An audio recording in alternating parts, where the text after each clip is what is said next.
I think the first day was a big success. We have 250 participants, which is, I would say, a lot. And all the universities of Lower Saxony are joining, and of Scotland. So it's really fun. And I think we had fantastic panels. So Lisa, thank you very much for organizing. It was a fantastic day. Thank you so much for taking your time from our side, from the whole team, which is not visible right now. We're so happy how this whole conference was taking place. We're so happy about every contribution of yours. Again, thank you so much for taking your time and doing this. I think it is a great sign that we send, especially in those times right now where we are at the transition period, which was already mentioned today. I think it's a great sign we send setting up this conference, having speakers from Lower Saxony, from Scotland, from Brussels, from so many places. So from our side as European Center of Advanced Studies, we couldn't have imagined this to be better. So thank you so much. Lisa, if I may add just a few words. We didn't speak before, but I learned how much organizing things you solved and problems you solved during the recent days. So thanks a lot from my side. Thank you so much. We really appreciate that. You said 250 people today? Yeah. Yes. Incredible. Last week when we talked, I think about 100 and some had already registered. So it doubled almost. Yeah. I think that's one of the big advantages of doing this online. On the one hand, of course, the whole networking and the whole personal experience is not possible. But on the other hand, now a lot of people, they apparently decided to join at the last minute because you don't have to travel somewhere, which is a nice thing too. So even if you don't plan to go somewhere beforehand, it's probably easier to make it to just participate on short notice. Very good. So one of the good things for us in this situation. Very good.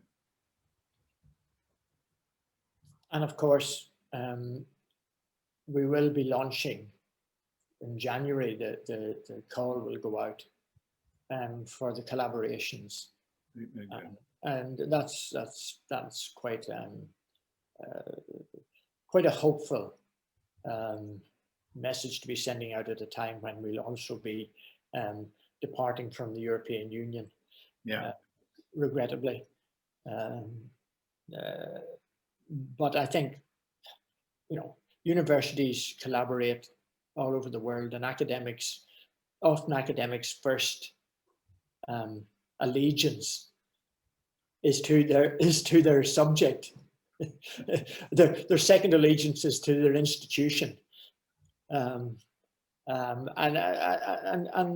maybe that's as it should be. I think it's in many ways a good thing, because it does make sure that we retain our international credentials and practices.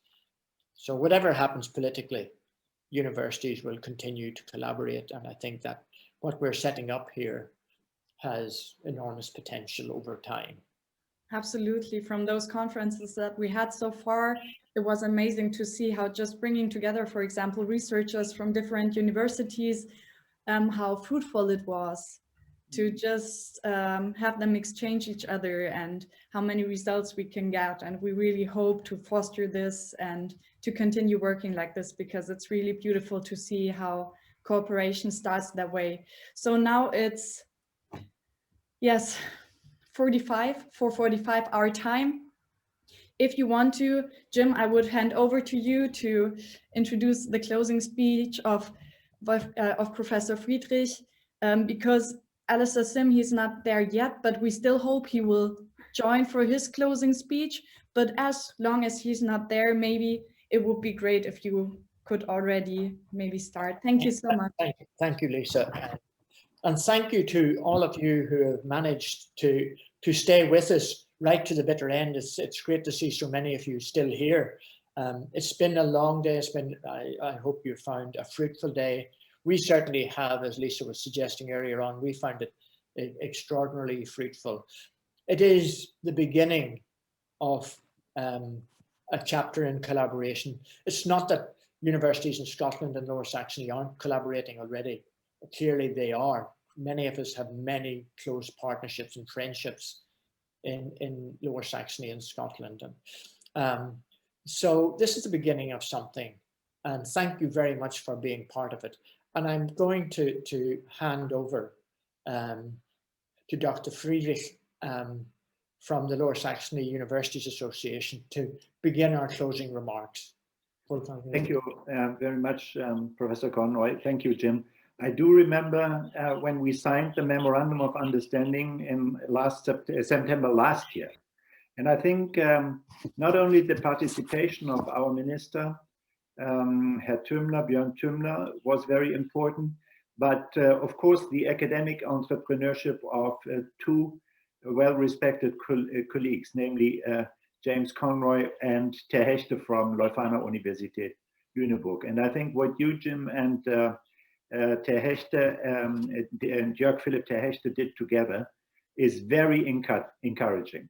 You are the motors of the ECAS project, and I'm really surprised that although we have this COVID-19 conditions, you were able to start a conference last September focusing on the digital world. And now with 250 participants, there's first joint forum between University of Scotland and Landeshochschulkonferenz Niedersachsen universities from Lower Saxony. And the fact that vice presidents from Hanover, Göttingen, Braunschweig participated today in the panels demonstrate that this is an enlarging group of collaborators. And I'm absolutely positive what the future perspective is. I understand that the research focus currently consists of three major topics. One is 5G, and from the sociological or social sciences point of view, then law, and then you have a very intriguing project, Scottish and German Enlightenment. Göttingen University was the foundation of the Enlightenment here on the continent. And I think it shows the spectrum of our collaboration, which will grow, undoubtedly will grow. Now, I understand that one of the panels this morning worked on online or digitalization as one of the major forces of the future. This conference is an example that it works, and I think even under the strict regulations of privacy, the European Union rules, Zoom US works and helps a lot. It is working. However, and this is my point, I strongly recommend that you plan person-to-person, group-to-group meetings in the future. What we do now helps a lot. It is one way to do it, and under COVID-19 conditions, we have no alternative. But remembering the hospitality in Glasgow and the personal contact and what starts there, I again say thank you to Jim Conroy and Jörg Ter Hechte.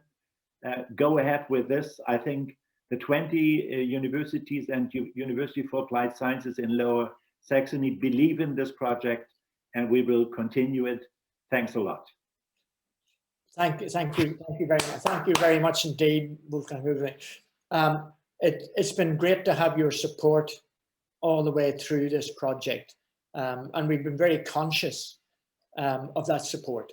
We're also very conscious. I don't know what has happened. My colleague Alistair from University of Scotland, who certainly was scheduled to join us, but something may have happened. He just joined right now.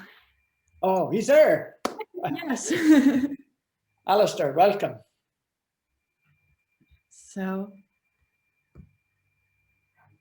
Welcome, Alistair. Welcome. Yeah. Am I visible and audible? You are visible and audible. And for colleagues who don't know Alistair, Alistair is the director of University of Scotland.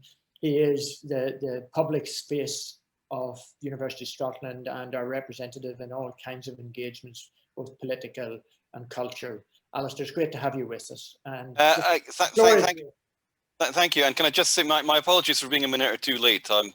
I'm just actually also just extraordinary, so because actually I'd really hoped to spend a fair bit of this afternoon in the seminar, but unfortunately we're dealing with a bit of an emergency at the moment about keeping universities going as we look towards the next term. I hope your governments are being supportive about you keeping going in the COVID emergency and continuing to provide in-person teaching. But anyway, Professor Friedrich and distinguished guests, I am delighted, if slightly late, to be invited to address this gathering. And as the executive head of University Scotland, I was very pleased to be present at the signing of the Memoranda of Understanding between Lower Saxony and Scotland 2 years ago that got this partnership underway. And it is exciting to be here, albeit virtually, to see how this relationship has developed and deepened. And I hope that today's proceedings have generated fresh insight on some of the key challenges facing universities in both Scotland and Lower Saxony. We all wrestle with issues about funding, the impact of the coronavirus pandemic, and how universities can help build a better society beyond the pandemic. And all these issues are better dealt with when we can share ideas and insights across boundaries. And can I record my thanks to Minister Tumler and to his team, including Dr. Teal Manning, for supporting this programme and the broader development of a Lower Saxony Scottish University collaboration. I'd also like to thank each of you. It's your generous sharing of your ideas and your openness to new collaborations that's been at the heart of turning Memoranda of Understanding into a real relationship between university sectors that are ambitious for their region's success. Tomorrow's sessions will build that further when we'll have a wide-ranging and rich array of workshops covering issues important for our future collaboration and important to the world, including digital humanities, epidemiology, fluid mechanics, some established conversations and others that are still in the foothills of collaboration. And it's hugely encouraging to me to see so many different universities exploring these collaborations. And as these collaborations gain momentum, we hope, indeed we're sure, that they'll turn into further ways in which our universities can work together to create a better future. This could not be more important at a time when, as well as the challenges of the pandemic, we're facing a prospect of a no-deal Brexit. Incredible that we're still facing that. When international politics seem to drive the UK and our European neighbours further apart, the relationships that we can build directly are even more important than before. So I would like to thank ECAS and its officers for making all this possible. I hope that the Centre can offer colleagues a platform for the future in a spirit of genuine collaboration shaped by a common commitment to universities as a force for building a better world. So thank you very much indeed for your attention. Thank you. Thank you, Alistair. Well, colleagues, we come to the end of a very busy day, and we have another busy day in front of us tomorrow. I really would like to thank, as I've already indicated, Professor Friedrich and Alistair Sin for their ongoing support. It really is incredibly valuable to know that we have our representative organisations so supportive. I would like to thank my team in ACAS, Judith, Lisa, and all the team that they have had working with them. It's been a quite high. And Clara's there, and Lena, good to see you, and Marlon. Thank you all very much, and Isabella, thank you all very much. It's been a huge amount of work, and Judith and Lisa have been leading the line for some months now. We moved from an in-person conference to a blended conference to a wholly online conference. And it just shows how responsive universities are. Contrary to lots of popular opinions about universities being stuck in the mud and not able to change, we have shown ourselves over the last year to be extraordinarily flexible and creative. And I'm deeply grateful to my colleagues in ACAS for all the work they've done. So thank you all very much for being here today. It's been a great day, and hopefully it is merely the presage of things to come. And have a good evening. Thank you. Thanks. Also from our side again, thank you so much, Professor Friedrich, Alistair, Jim. Thank you so much for this contribution. As you already said, a thank you to our team. So far, you've only seen me and Judith in the first instance, but of course we had an amazing team, which was not so much visible, but who worked really hard to make this happen. So they're here right now. So thank you all so much for participating, for making this happen, and for putting all this effort into this event. Thank you so much also from our side. Have a nice evening and hope to see you tomorrow in our workshop sessions. Thank you. Thank you. Have a good time. Bye. Goodbye.